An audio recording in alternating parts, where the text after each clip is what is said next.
मनोज जरांगे यांचं सकाळी 10 वाजेपासून भर उन्हात उपोषण, मागण्या मान्य होईपर्यंत उपोषण स्थळ सोडणारच नाही हे स्पष्ट. मी उन्हात पण सरकारला चटके बसतील, जरांगेंचा हा इशारा.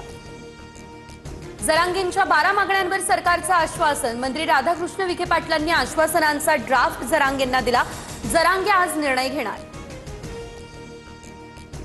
पवारांच्या राष्ट्रवादीच्या प्राजक्त तनपुरेंचा भाजपामध्ये प्रवेश. मुंबईमध्ये रवींद्र चव्हाणांच्या उपस्थितीत पक्षप्रवेश संपन्न.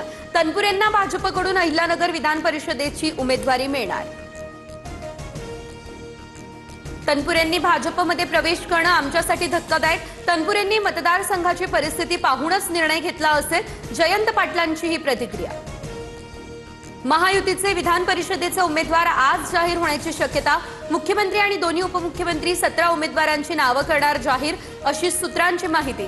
कुणाची वर्णी कुठे लागणार याकडे सर्वांचं लक्ष. मुंबई दिल्लीसह प्रमुख शहरांवरील दहशतवादी हल्ल्याचा कट उधळला. 9 जण अटकेत. दादर स्टेशनची रेकी केल्याची देखील माहिती. मुंब्रा, कुर्ला आणि पुण्यात राहणाऱ्या 3घांना करण्यात आली अटक. आरोपींचं पाकिस्तान कनेक्शनही समोर.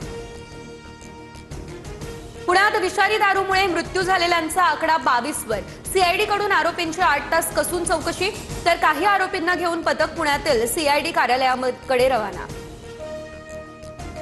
पश्चिम बंगाल या ठिकाणी तृणमूल काँग्रेसचे खासदार अभिषेक बॅनर्जींवर हल्ला. सोनारपूरमध्ये जमावाकडून घोषणाबाजी करत मारहाण.